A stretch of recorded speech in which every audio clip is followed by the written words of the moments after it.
Hey, welcome back to the Dr. Jim Cares podcast. My name is Dr. Augustine from Ed Wellness. Today we're going to be discussing causes and solutions for bloating. So I consider bloating as having multiple causes, which means that it can have various underlying root issues that differ from person to person.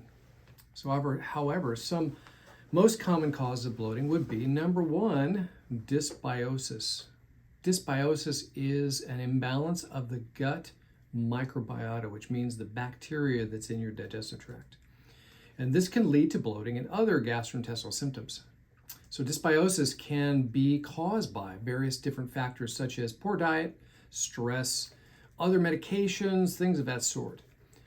Number two, what about food intolerances? Food intolerances such as, say, lactose or gluten intolerance can cause bloating in some individuals. And the reason being is you can't digest it, and therefore you get an inflammatory response because of undigested, spoiling, rotting food. Not good for your body. So if you're unable to digest it, then of course it leads to this problem. Leads to fermentation, another aspect of it, and then of course there's gas production, and therefore you get this bloating that's not very fun. So as far as number three, maybe you've heard of this, SIBO, small intestinal bacterial overgrowth.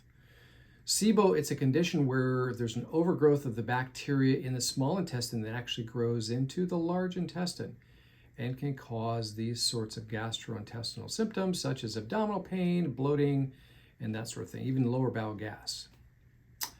Problem number four, low stomach acid. Low stomach acid can cause food to be inadequately digested, which leads to bloating and other gastrointestinal symptoms. Why would you have low stomach acid? Just because of stress. Number five would be poor digestion and absorption. So poor digestion and absorption of nutrients can lead to bloating and other gastrointestinal symptoms as well. And again, because if you're not effectively digesting food, then the food rots and spoils and you get fermentation, and that leads to gas and bloating. Number seven, which is huge, stress. Chronic stress can affect the function of your digestive system, leading to bloating and other gastrointestinal symptoms. But now let's discuss what are the solutions then for the above mentioned causes of bloating. Number one, for dysbiosis, removing sugar and starch and carbohydrates from your diet, processed foods as well, progressively also will start to make the big changes that you'd like. Some would recommend vegetable fibers, which would be a good suggestion. Good vegetable fibers actually feed the good probiotic bacteria that should be in there. And imagine good and bad bacteria. Good bacteria would be like the military, the soldiers to go in and keep the bad guys away. So you want to keep supporting those good probiotic bacteria that should be in your gut. As far as diet recommendation, food recommendation, I would recommend switching to a carnivore diet. Carnivore diet provides a blend of animal proteins, animal fats that are very anti-inflammatory. People do not have problems on a carnivore diet. So there's also some herbs to recommend for this issue, and these herbs can help to destroy these bad bugs and do not do anything to your good guys. So that's another great way to effectively change and shift your microbiota or the plentiful good guys in your gut to make a stronger and healthy gut. Certainly, here are some functional medicine solutions that address these underlying causes. So first off, doing some evaluation would be super helpful, such as a gastrointestinal test that we like to call the GI map.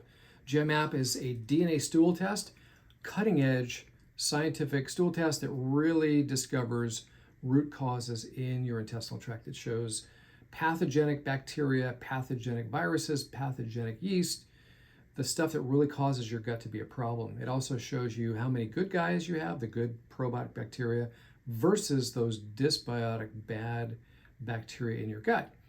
It also demonstrates intestinal health factors, this is really significant. How well your gallbladder is functioning, because gallbladder dysfunction can actually cause bloating as well.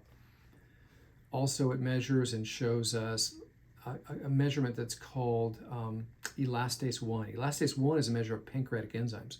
So imagine just lacking enzymes just because you have stress.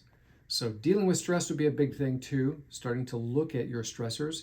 Getting better sleep would be better, and it takes that stress on your digestion can actually start to work better if you get better sleep. But then all that is translated to the amount of stress that you do have in your body. That can be a very big problem, shuts down enzyme production, but you can't stop eating food. So if food's going through your system, but you're rotting and spoiling this food because you're not digesting effectively, you're going to get fermentation, you're going to get gas and bloating, which is a big problem. Bloating is probably one of the most common problems for digestive tract. After a small meal or even drinking water, some people will have bloating. And if your bloating is upper, meaning it's across your solar plexus or the upper part of your tummy, typically that implies stomach issues and or gallbladder issues. If it's lower, like down around your belly button, even lower, left side or right side, classically that's going to be your small intestine, large intestine. It's not always the case because you don't have a lot of sensory nerves to your digestive tract, which is why you've heard the term referred pain. Because some people can be having a problem with their appendix and yet they get pain in the opposite upper left side. Makes it more difficult to say diagnose what's going on. However, as a general rule, if you have your bloating is in upper section up here, some people think it's their heart. And there's a side note on that. People will get irregular heartbeats and they could swear they're having problems with their heart, but yet what's happening is your stomach is right up against your heart and they share the same nerve supply. So some people getting irregular heartbeats can be improper digestion. And that condition is called gastrocardiac syndrome. So upper digestion problems, bloating there can typically mean stomach problems, gallbladder problems. If it's lower, classically it's going to be more small intestine, large intestine problems. So I hope that helps you. I hope this makes a lot of sense for you. And if it does, and you need any help at all with these types of problems, please let me know. I'm on social media. I'm on TikTok, YouTube, as well as Instagram, and sometimes Facebook, so you can catch me there. If you have a question or comment, please leave it below, or you can email me at draugustine@gmail.com. You can also call my office at 562-860-3404. So if you like this podcast or the video side of it too, please give me a like and even subscribe to my channel if you like this information, if it's helpful for you. Again, my name is Dr. Augustine, and we will see you next time in the next episode. Have a great day.